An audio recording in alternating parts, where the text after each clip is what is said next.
vous salue Marie, pleine de grâce, le Seigneur est avec vous. Vous êtes bénie entre toutes les femmes, et Jésus, le fruit de vos entrailles, est béni. Sainte Marie, Mère de Dieu, priez pour nous pauvres pécheurs, maintenant et à l'heure de notre mort. Amen. Et aujourd'hui, le diocèse de Namur fête son saint patron, en l'occurrence saint Aubin, qu'il intercède pour nous en ce jour de sa fête et qu'il intercède aussi pour tout le diocèse de Namur, qui, comme chaque diocèse, en a également bien besoin. Donc entrons un peu dans la vie, dans l'histoire de Léonie Martin.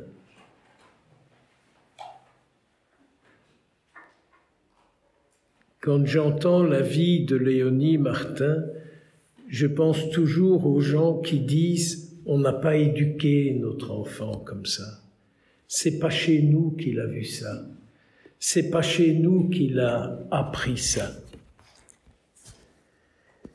Et voilà, c'est la vie de cette famille avec cette pauvre enfant qui elle-même n'en peut rien de ce qu'elle est.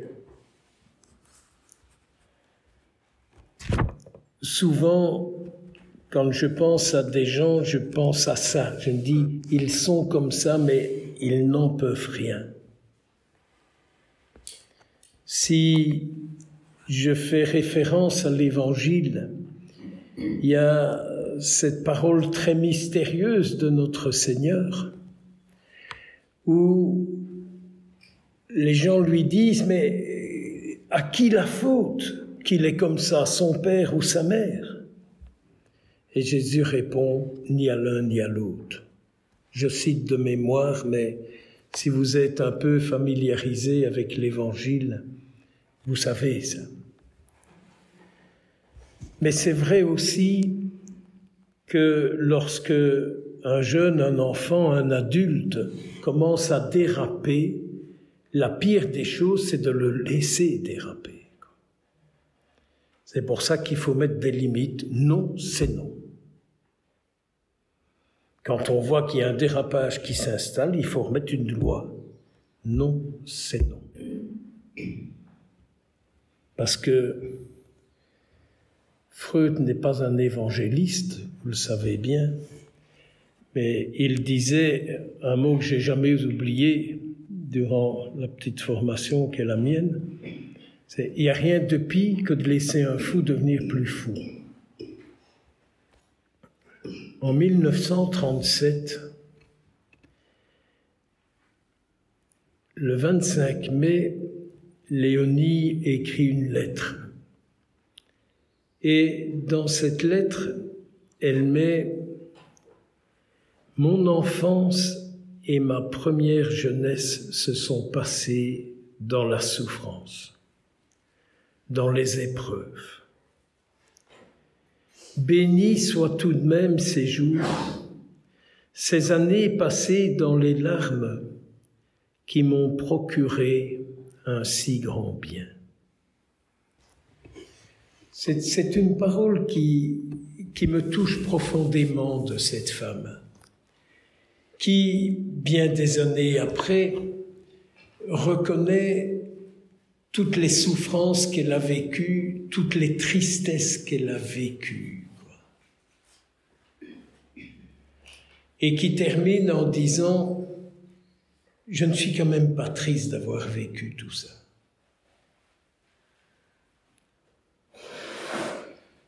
Que de fois, je dis à des personnes qui viennent à la maison dans le cadre du boulot qui est le mien, de leur dire « J'espère qu'à un moment, l'histoire de votre vie deviendra votre grâce, votre richesse. À partir du moment où on parvient à être délié de son histoire, notre histoire devient notre grâce, notre richesse, et j'irai jusqu'à dire notre mission. Un peu comme si le Seigneur disait « Tu as vécu ça, ce n'est plus actif en toi, mais je te confie tous ceux, toutes celles qui vivent les souffrances que tu as vécues. »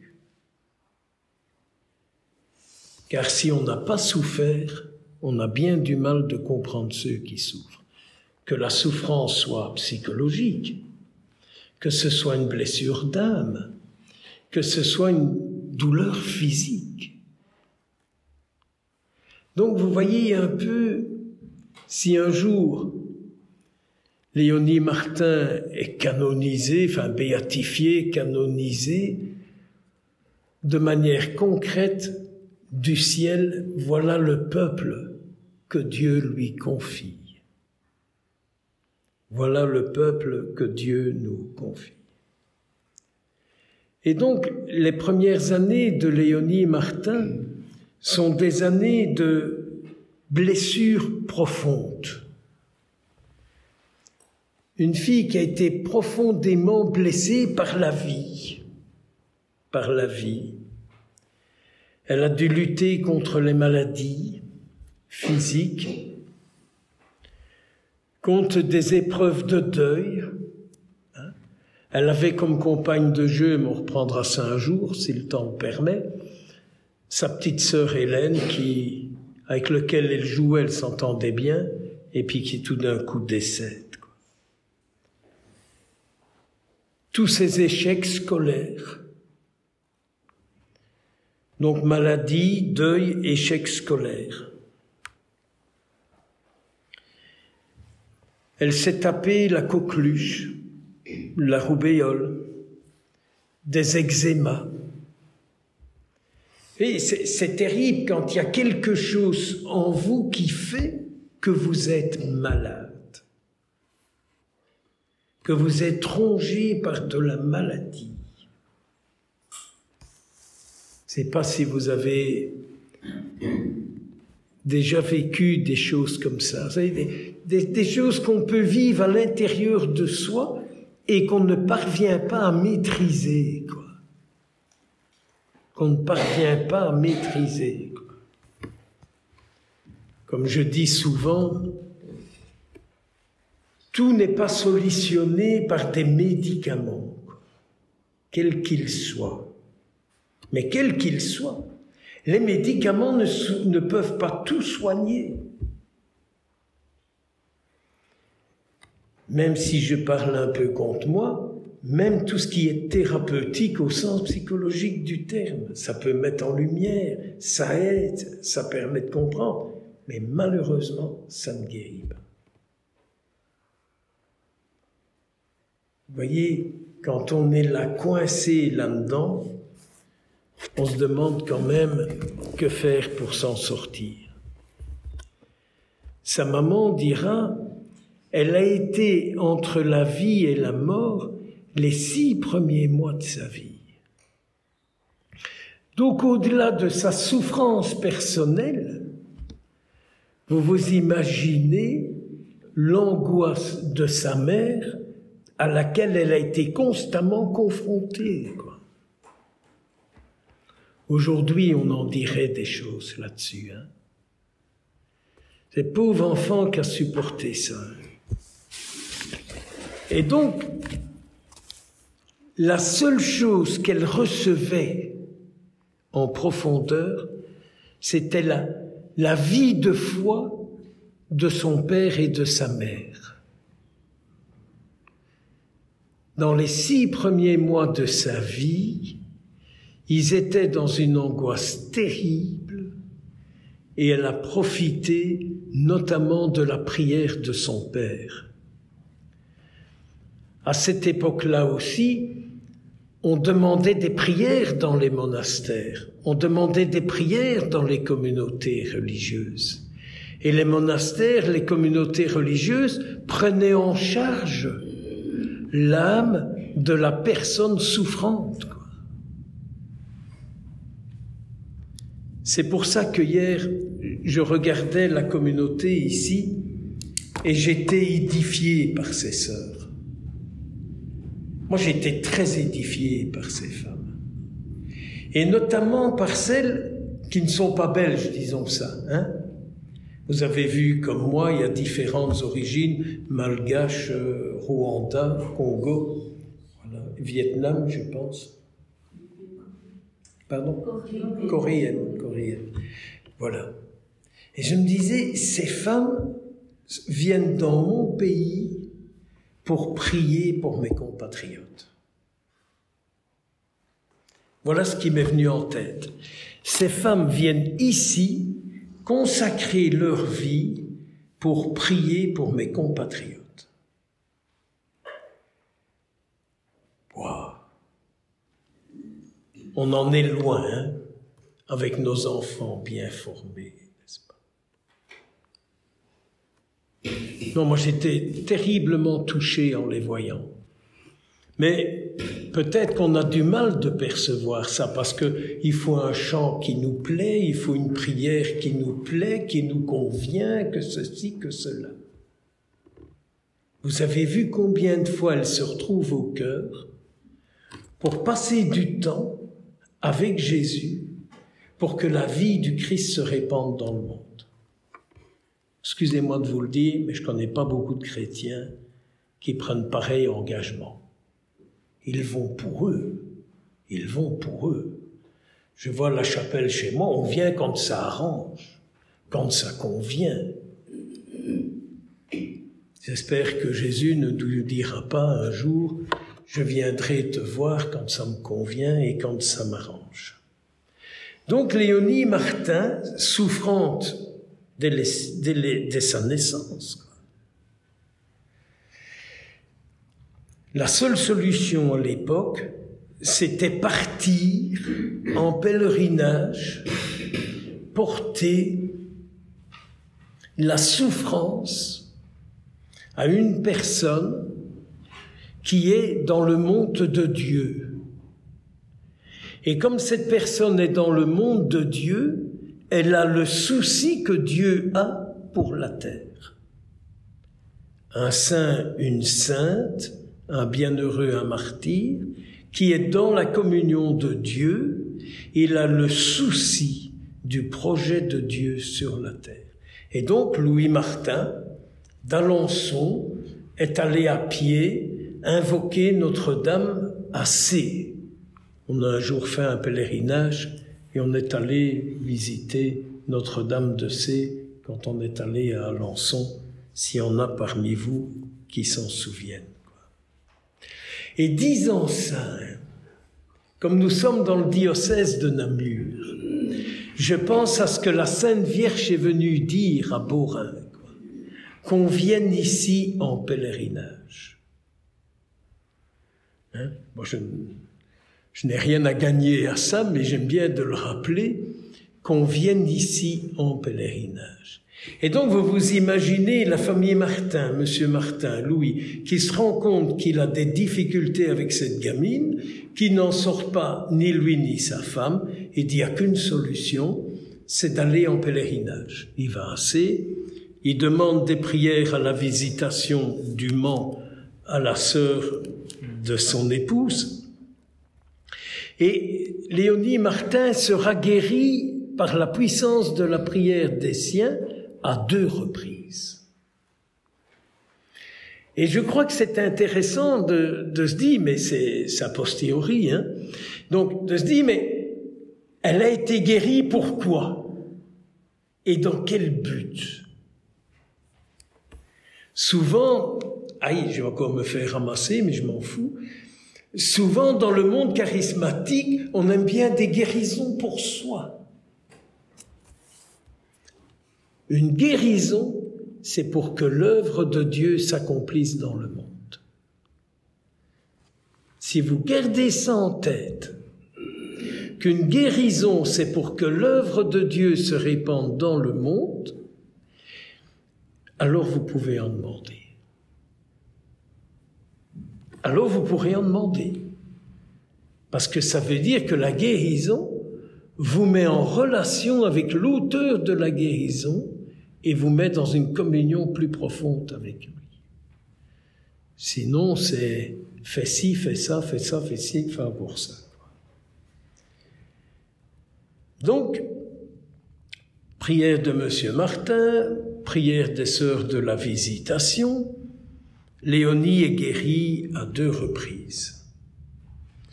Mais ça n'empêche pas Léonie d'accumuler toute une série de retards. De retards de croissance.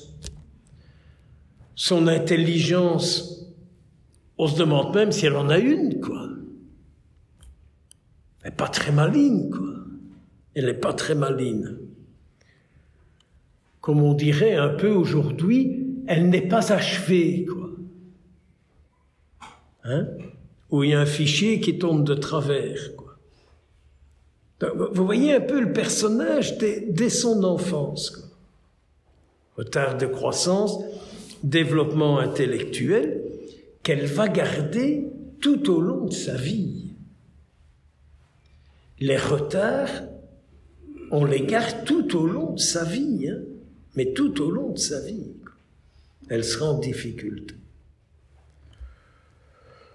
Elle ne sait pas obéir, par exemple. Obéir, c'est impossible pour elle. C'est impossible pour elle. Mais je pense parfois à ça quand on est aujourd'hui dans les églises et qu'on voit les enfants qui courent partout, qui chahutent, qui gueulent, qui les font toutes. Vous me direz qu'aujourd'hui les parents les laissent faire, hein, ça. Les parents les laissent faire.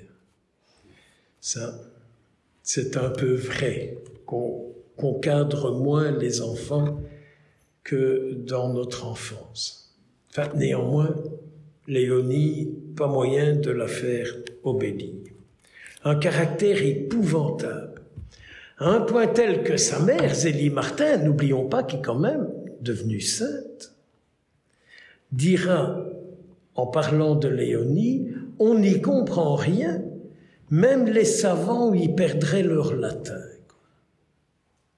C'est dire combien il n'y avait pas possibilité de la cadrer, cette gamine. Il n'y avait pas possibilité de mettre la main dessus, quoi. Et alors, très peu de temps après, je venais de vous le dire il y a quelques minutes, c'est la mort de sa petite sœur, hein, Hélène, avec laquelle elle jouait toujours. Et donc, elle est profondément triste, profondément malheureuse, et elle ne sort pas de ce deuil. Et au contraire, la mort de sa fille la rend encore plus difficile, quoi. Plus difficile, quoi. Rien ne peut la consoler, quoi. Vous savez ce que c'est, vous? De ne jamais rien avoir qui vous fait plaisir. Parce que vous n'obtenez pas ce qui pourrait vous rendre heureux. Vous avez déjà fait cette expérience-là. Moi, je ne vous cache pas, ça m'est déjà arrivé, vous savez. Ça m'est déjà arrivé bien des fois. De dire, mais quand est-ce que je recevrai quelque chose qui me rendra heureux, quoi. Pas évident, hein? C'est pas évident à vivre, hein? C'est pas évident à vivre. Et donc voilà notre pauvre Léonie, je dis bien, qui a 7 ans, donc elle était née en 1863. Et comme elle a 7 ans, ben, il faut bien essayer de la mettre à l'école, quoi. Alors, comme tout parent, il cherche la meilleure école. La meilleure école, vous imaginez, c'est une école catholique, quoi, hein, à cette époque-là. Et si possible, de la mettre chez les sœurs, parce que là, elle aura une bonne éducation, des belles manières, et vous imaginez tout ce que les parents pensent quand ils inscrivent l'enfant à l'école, quoi. Il faut tout pour que ça se passe le mieux possible pour l'enfant. Et donc, il sollicite de pouvoir l'inscrire chez les sœurs de la Visitation au Mans, et ils vont présenter Léonie, et ils font une description de Léonie. Et quand la supérieure entend comment les parents décrivent Léonie Martin, la supérieure dit non, nous ne pouvons pas accepter son inscription. Nous ne pouvons pas l'accepter. Et pourtant, là au monastère, il y a la sœur de sa mère qui est là religieuse. Donc c'est dire que Léonie, à 7 ans, faisait peur à tout le monde, quoi. Non, si on la prend, quoi, elle va venir foutre la poisse ici, quoi. Comme on se dit parfois, quand celui-là ou celle-là est là, c'est le foutoir, quoi. C'est difficile, quoi. C'est difficile. On voit ça dans les paroisses, on voit ça partout, Partout, partout, partout. Et donc voilà, c'est raté. 1 an plus tard, elle a 8 ans, il réinsiste encore une fois auprès de la supérieure de la Visitation, et la révérende mère se laisse toucher, et elle dit oui, on peut faire un essai. Vous imaginez le soulagement pour Zélie Martin.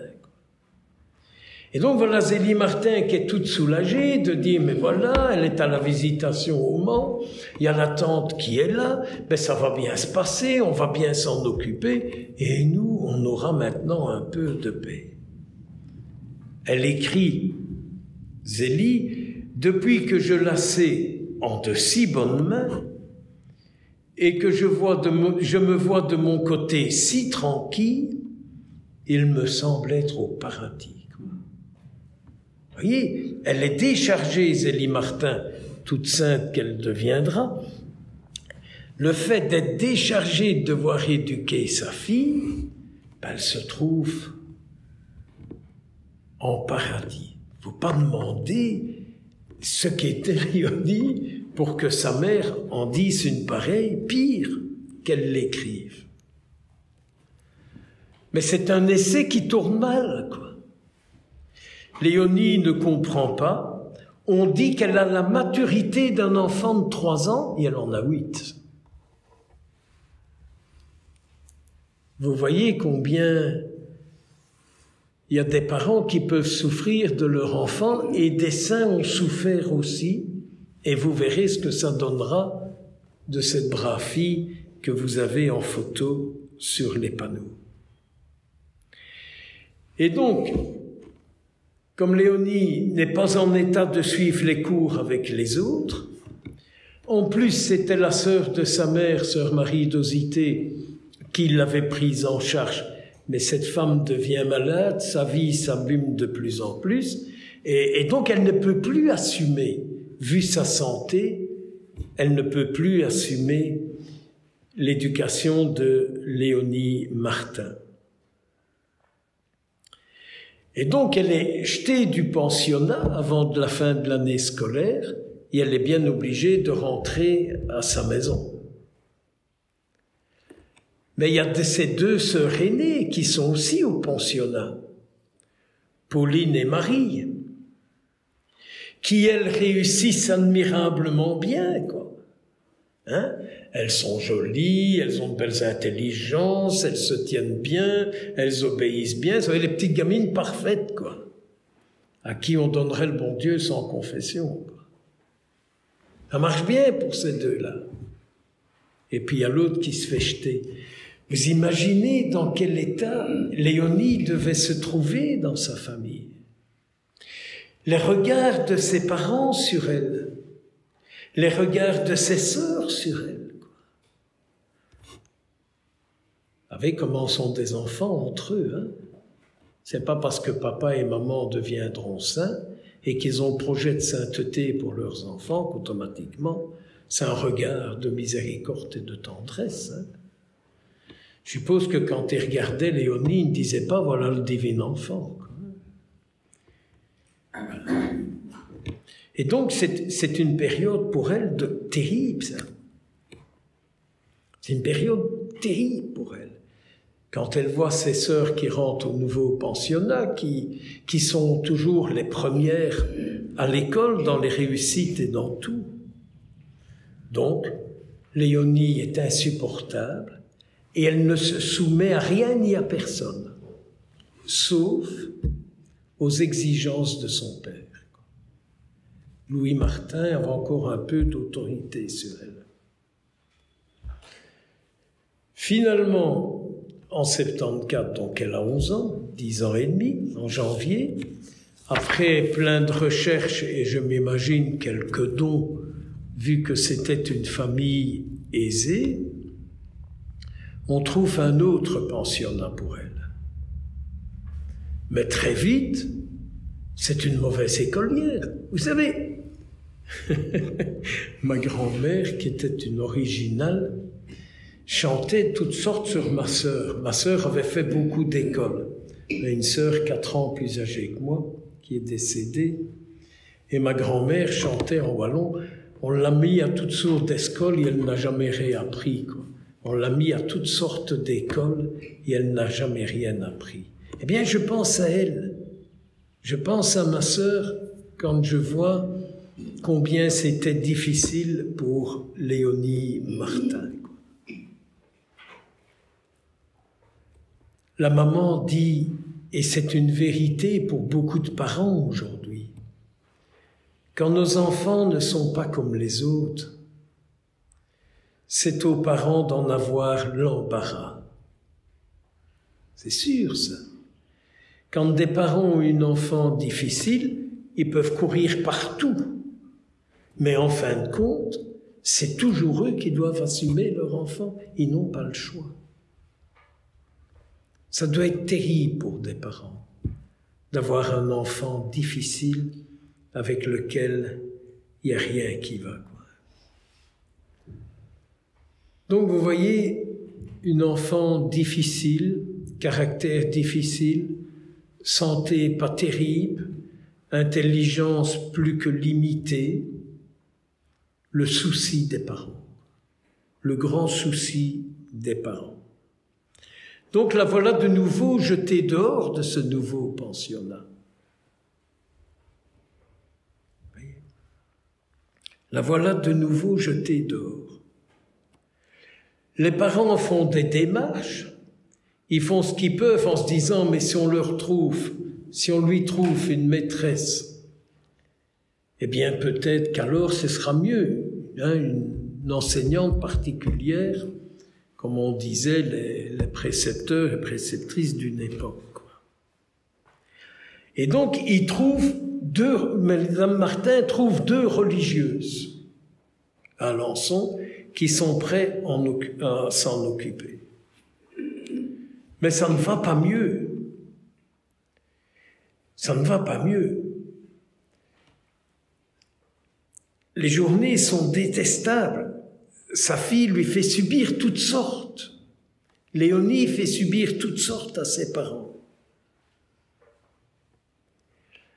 Il découvre que ce sont des fausses religieuses.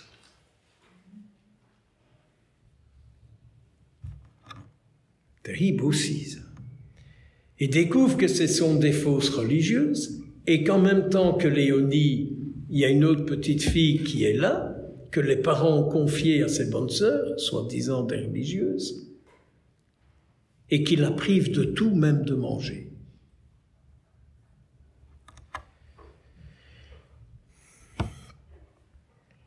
Puis, il y a une gouvernante qui s'appelle Louise, chez les Martins.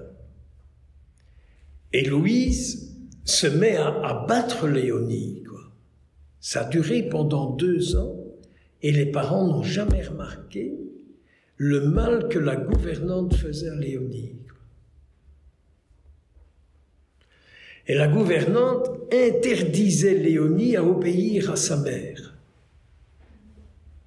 Un peu comme si la gouvernante réglait ses problèmes à travers Léonie, quoi. Voyez la vie d'un enfant tout ce qu'on ne sait pas de ce que vit un enfant. Tout ce qu'on ne sait pas de ce qu'un enfant vit ou a vécu. Moi, ça me touche énormément parce que quand on voit les enfants dans cet état-là, c'est horrible. J'étais pendant plus de 10 ans aumônier d'enfants dont les parents étaient déchus des droits, et je vous assure que c'était pas toujours jojo à voir, même s'il y avait des institutions à l'âne, bien sûr, à l'âne.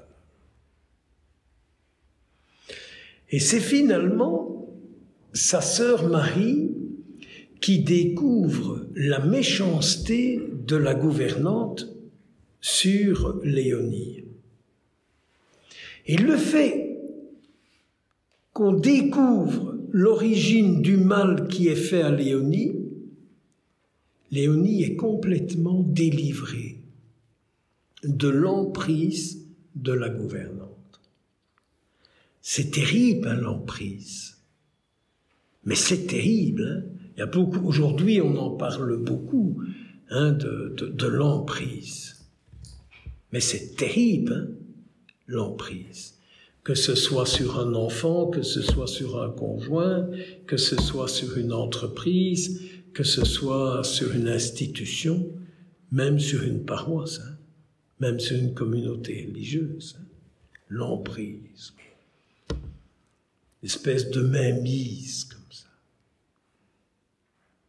Espèce de mainmise. Et donc, Madame Martin dit, si on a découvert ça, hein, c'est une grâce de ma sœur. Parce que quand sa sœur était de plus en plus malade, qu'elle allait vers la mort,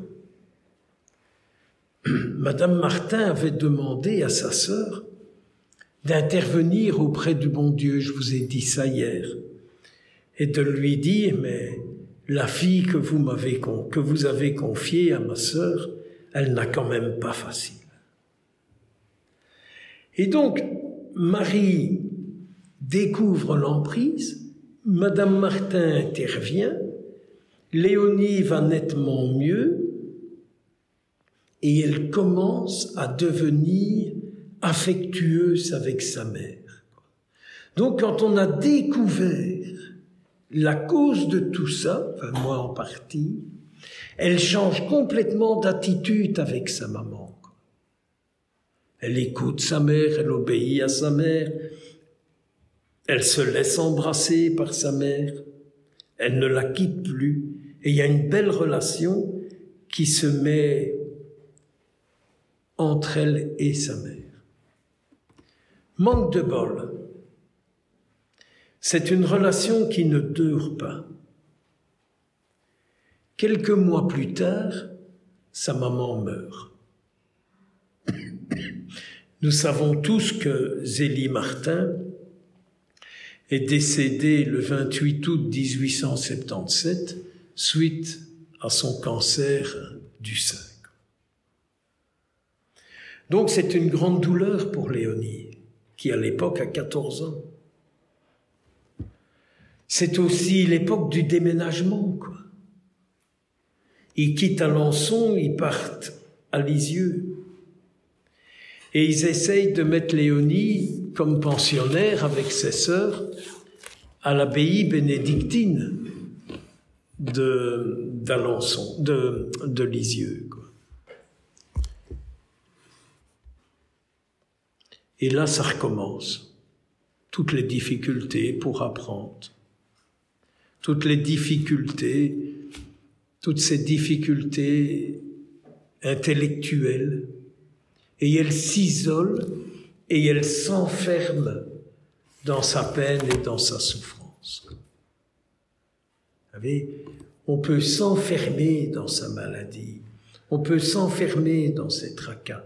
On peut s'enfermer dans la souffrance, parce que compris de personne, mais compris de personne, hein, compris de personne, hein. Et aujourd'hui, c'est beaucoup plus fréquent qu'on ne peut se l'imaginer, hein, d'être seul avec ce qu'on vit, être compris de personne.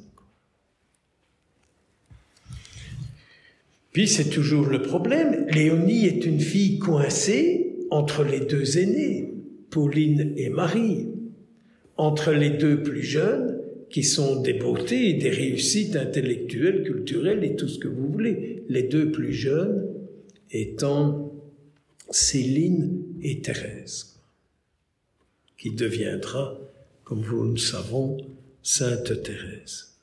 Et donc c'est une position inconfortable. Quand vous vous souvenez que l'après-midi des funérailles de leur maman, la fameuse gouvernante, parce qu'ils ne l'ont pas mise à la porte, ils l'ont gardée. Madame Martin a dit, on ne peut pas mettre cette fille sur la rue.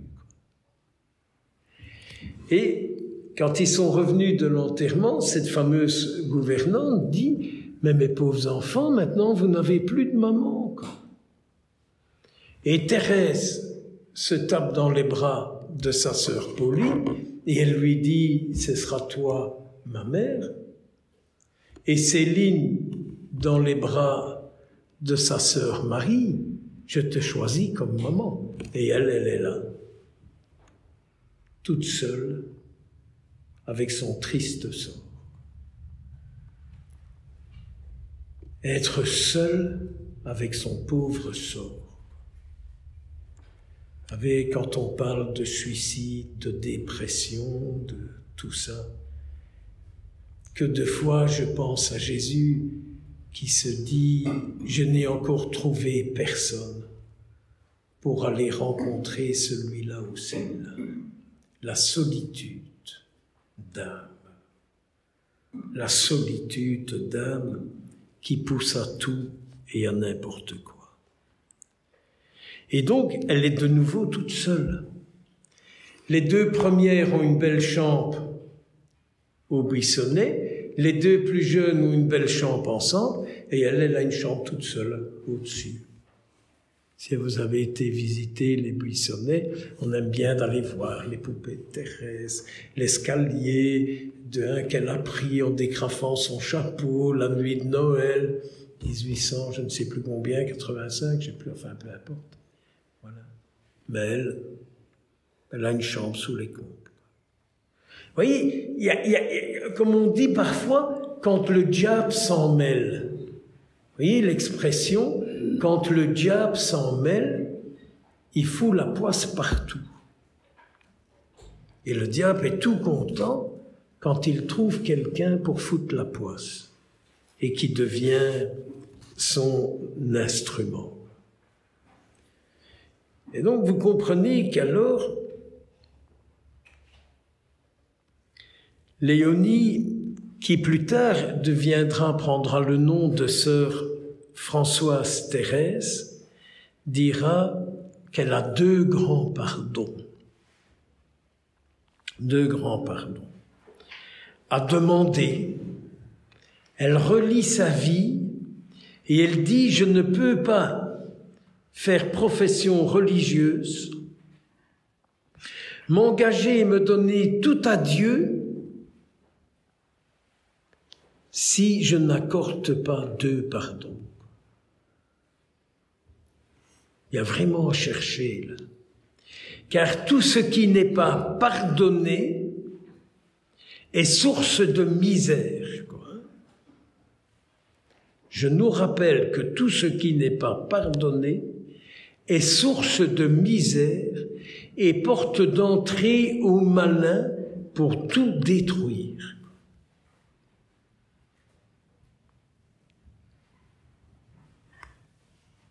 Et donc, elle écrit à ses deux sœurs carmélites. Avant d'accomplir ce grand acte, laissez-moi vous redire tous mes regrets et vous demander pardon des peines sans nombre et si grandes que je vous ai faites, car je ne puis oublier que j'ai eu une enfance détestable. Aussi, c'est un besoin de mon cœur de m'acquitter de ce devoir envers vous, sœur très chère. Sans cela, je n'irai pas parfaitement heureuse et en paix à l'autel du Seigneur. Il me manquerait quelque chose à mon bonheur. Alors je pense toujours à ce qu'on disait aux gens avant de prendre un engagement, d'abord allez vous réconcilier avec le Seigneur, avant de prendre un engagement. Et je sais qu'on a attaqué l'Église et qu'on a beaucoup fait d'histoire là-dessus, parce qu'à une époque, on ne pouvait pas se marier sans avoir lu le billet de confession. Je ne sais pas s'il y en a qui se souviennent encore de ça parmi nous, mais pour pouvoir se marier à l'Église, il fallait donner au curé le billet de confession. C'était avant la Réforme, avant le Concile, que ça se pratiquait comme ça.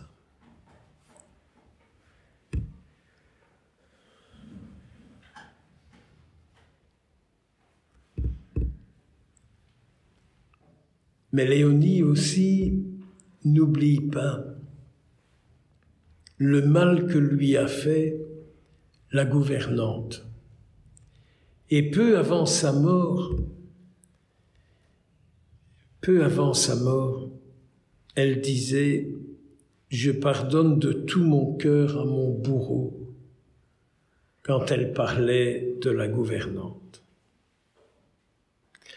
Et donc peut-être aujourd'hui, si vous en avez l'envie et l'occasion, c'est un peu de méditer, de réfléchir aujourd'hui, demain, la semaine prochaine, dans 6 mois, peu importe quand, mais de penser à ce pardon que nous aurions à offrir à quelqu'un ou à accueillir de quelqu'un.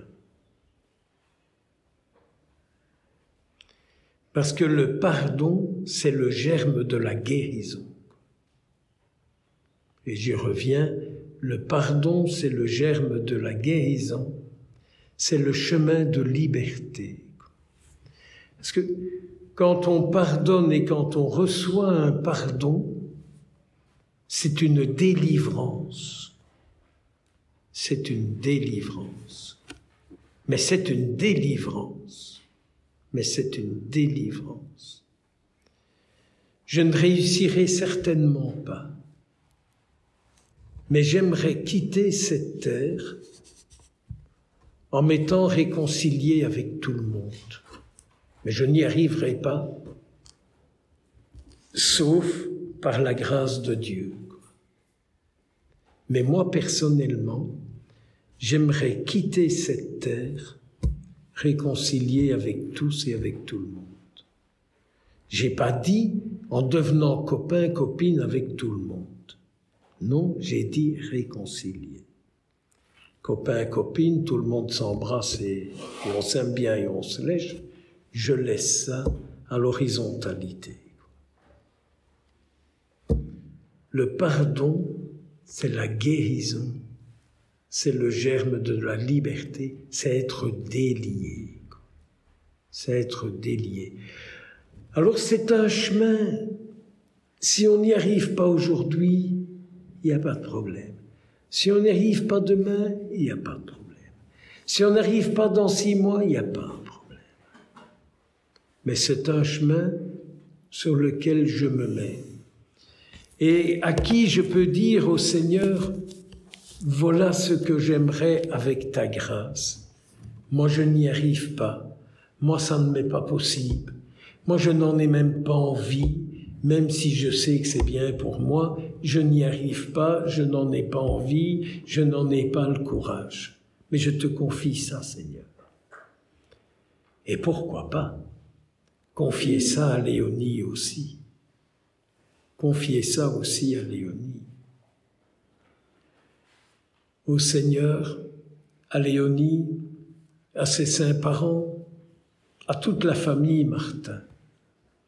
J'étais surpris d'avoir une chambre dans un couloir où tous les noms des portes sont des saints du Carmel, ou les parents de Thérèse. Je vous remercie beaucoup. Je vous remercie beaucoup pour tout ce que le Seigneur est occupé de réaliser, de faire en cet instant en chacun de nous. Mais ne commencez pas à faire du forcing « je dois »,« il faut », et si je ne le fais pas, ça n'a rien à voir avec ça. C'est simplement une ouverture. Je sais que c'est bien, je me répète, je sais que c'est bien, je sais que c'est bon pour moi, je sais que ça me délivrerait, je sais que je prendrai un autre chemin. Eh bien, Seigneur, ça c'est tout en moi. Et c'est lui qui doit œuvrer ça en nous. Ne jouons pas au charismatique bon ton qui se permet de dire aux autres, quand vous aurez pardonné, tout ira bien pour vous. S'il vous plaît, s'il vous plaît. Par amour de Dieu, ne dites jamais ça à personne. Mais aidez la personne à dire, c'est l'œuvre du Seigneur, faites votre possible pour lui en parler. Et pour vivre cet état-là en sa compagnie, en n'oubliant pas que pour le Seigneur, 1000 ans sont comme hier. Notre Père, qui es aux cieux,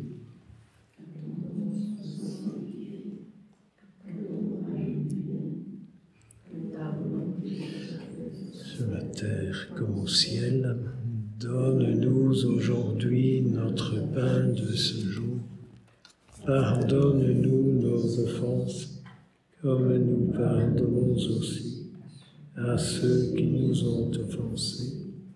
Et ne nous laisse pas entrer en tentation, mais délivre-nous du mal.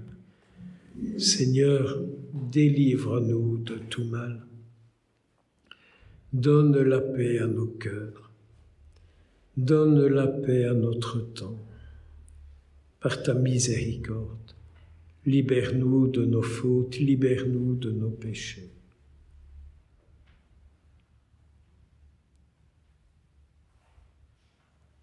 Car c'est à toi qu'appartiennent pour les siècles des siècles. Amen.